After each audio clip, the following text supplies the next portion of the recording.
Galera do 8º ano, o professor Jairo chegando para mais uma aula de filosofia. E nós vamos nesse primeiro momento relacionar conceitos. Nós vamos falar sobre política no iluminismo. E logo em seguida nós já iremos para o próximo capítulo, que vai discutir ideias políticas no século XIX. Então prepara teu material, se organiza aí para você ir marcando e fazendo a correção junto comigo. Se você sentir dificuldade, para o vídeo, pausa o vídeo e vai prestando atenção para que você possa acompanhar a nossa aula. Então vamos à nossa correção da atividade, que vai estar trabalhando ali no relacionando conceitos dentro da perspectiva da política no iluminismo. Então vamos lá. O destaque que nós temos nesse relacionando conceitos de hoje é o iluminismo. Claro, nós trabalhamos com ele. Então vamos lá. Aqui o destaque é o iluminismo. Então o que acontece nesse destaque que nós estamos dando aí para o iluminismo? Vai acontecer que o iluminismo tem os pensadores, Johannes Augustus e John Locke são os dois pensadores desse período do iluminismo. Nós estamos trabalhando com o quê? Política no iluminismo. Então marca aí no seu livro para que você tenha o destaque que nós estamos falando sobre a política no iluminismo.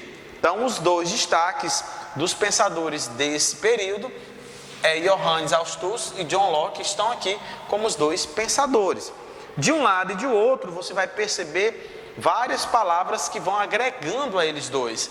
E aqui eu vou justamente colocar no iluminismo, questionou o quê? O Estado, coloquem aí, Estado absolutista.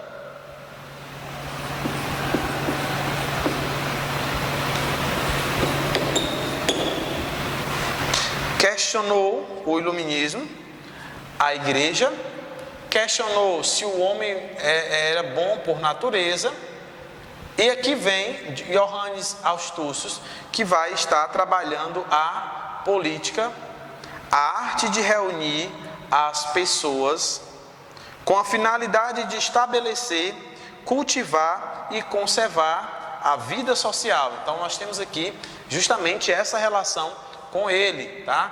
Johannes Augustus, eu vou trazer um destaque para que você possa perceber aqui que nós estamos falando justamente dele, né? Mais à frente também nós temos aí o que Johannes Augustus defendeu. Ele defende uma soberania popular, tá aqui. Ele defende uma soberania, tá? Uma soberania popular. Essa soberania popular é justamente relacionado a enfatizar a responsabilidade dos governantes em relação à população. Também aqui dentro dessa perspectiva desse pensador, ele vai dizer que o poder precede do povo e segue até os governantes. Povo, cada indivíduo age integrado ao grupo. Mais à frente, nós temos John Locke, que vai trabalhar sobre a perspectiva de que a lei, condições necessárias para a liberdade do ser humano. Mais à frente, ele vai dizer que direitos à propriedade. Então aqui vai entrar justamente direito à propriedade. Tá? Continuando, vai ter ali a defesa, são naturais dos cidadãos, limitando o Estado. Que vai mais à frente, a capacidade de legislar, de ordenar sobre si mesmo e seus pertences. Então você conseguiu perceber aí essa relação que existe entre o iluminismo, tá? Agregado dentro da política, tá? Nós vamos agora para o próximo capítulo. Você fique atento às informações que nós vamos estar trabalhando aqui. Então, nós trabalhamos sobre a política no iluminismo e agora nós vamos um pouquinho à frente trabalhar outras questões que são importantíssimas, atrelado também à política, que são as ideias políticas no século XIX. Então vamos lá conhecer um pouco dessa política do século XIX. Vamos dar continuidade, já que nós vamos falar agora sobre ideias políticas no século XIX, né? Vamos estar trabalhando aí ainda com política. Então observe a imagem para que a gente possa dar sequência, tá? Nesse capítulo nós vamos estar trabalhando contexto político europeu do século XIX, Immanuel Kant, e nós vamos também estar trabalhando com Jeremy Bertrand e Karl Marx. Bom, então vamos lá, ideias políticas do século XIX. Ainda que o século XVIII tenha consolidado a ideia dos direitos naturais dos indivíduos e tenha de fato aberta a possibilidade para a manifestação popular diante das insatisfações ou da insatisfação com o governo, como ocorreu com a Revolução Francesa, o século seguinte presenciou a Revolução Industrial e a exploração dos trabalhadores. Nesse sentido, o governo é novamente colocado em xeque. Qual deve ser a função dele nesse novo cenário? Contexto europeu do século XVIII. É importante lembrar que na virada do século XVIII para o século XIX, a Inglaterra despontava com a intensa produção industrial, que exigia longas jornadas de trabalho dos operários em troca de pagamentos quase sempre insuficientes. As condições de trabalho também eram péssimas, sem qualquer tipo de segurança ou cuidado pelo trabalhador.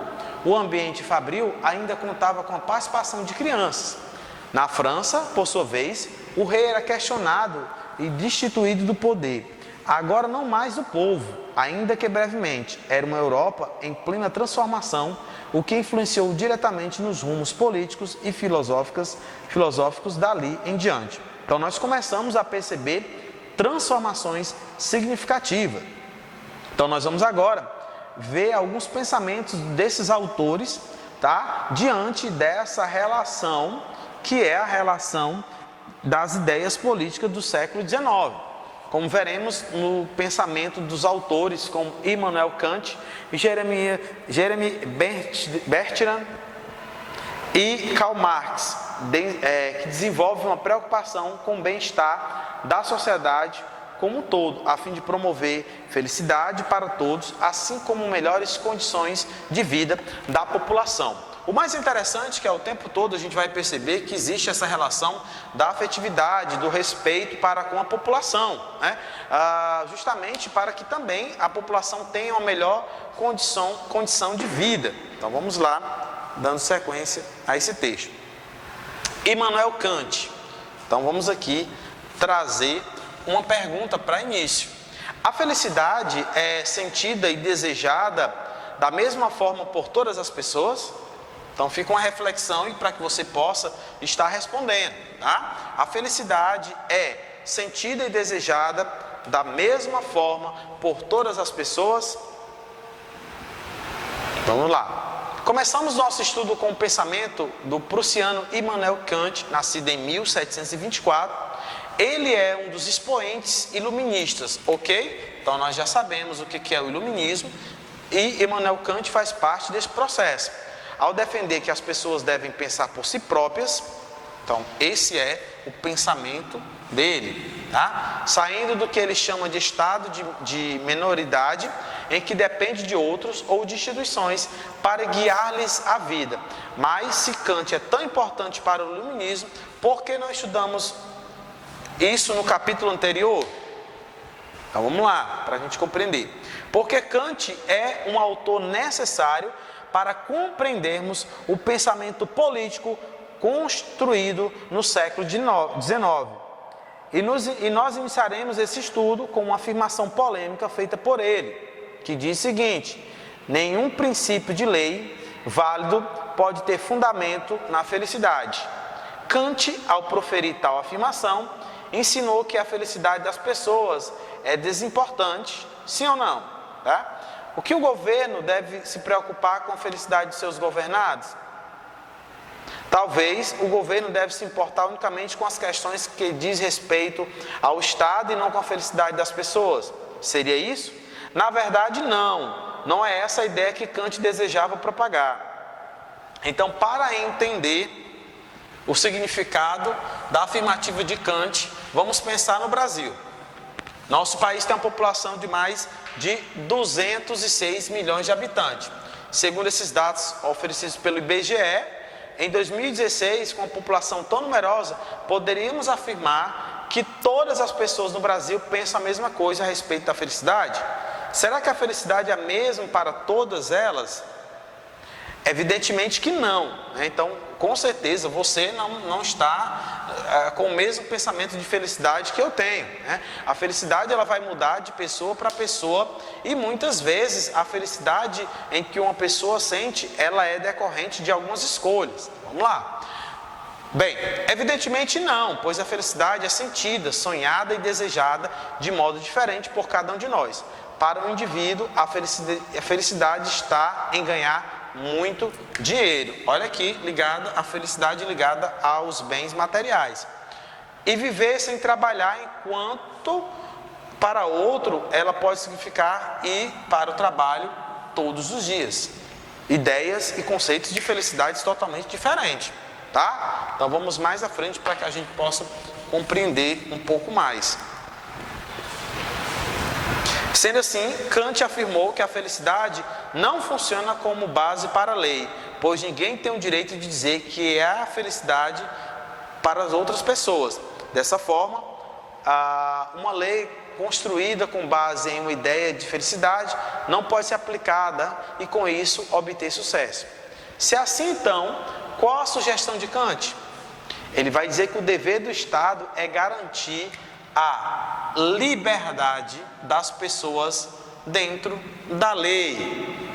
Ou seja, eu terei a liberdade, mas essa minha liberdade, ela vai estar atrelada, ela vai estar direcionada à lei, né? Direcionada através da lei.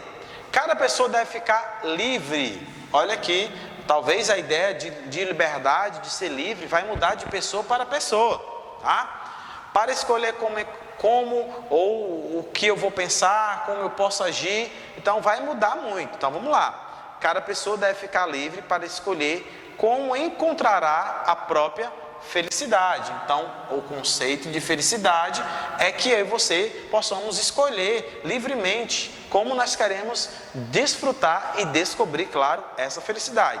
Respeitando também os direitos da outra pessoa.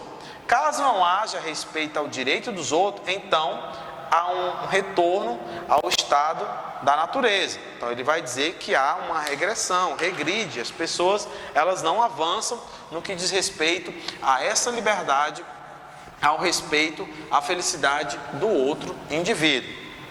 Então vamos lá. Pense que você está em sua casa, em um domingo pela manhã descansando. De repente, seu vizinho entra na sua casa e manda você e sua família embora, pois a partir daquele momento ele habitará aquele espaço. E não há lei que possa proibir seu vizinho de fazer isso. O que você faria? Né? Então você tem aí um pouco sobre liberdade, tá? É desse modo que Kant caracteriza o estado da natureza. Todos fazem o que querem e não existe lei para garantir a liberdade de todos. Segundo o filósofo, essa situação faz com que as pessoas possam viver do estado da natureza e deixem livremente essa condição e se sujeitem à correção externa do poder público e da lei. Então, Immanuel Kant vai trazer aqui um pensamento importante. Então, na visão de Kant, no estado de natureza, seu vizinho não só desejaria sua casa, como poderia tomá-la de você sem problema, pois não haveria leis para impedi-lo. Então ele faz justamente essa relação, né, com o poder e com a felicidade. No próximo encontro, nós iremos falar sobre outros nomes importantes e nós iremos trazer aqui essa discussão sobre esse conceito também de felicidade. Então vou ficando por aqui, um forte abraço, até o nosso próximo encontro.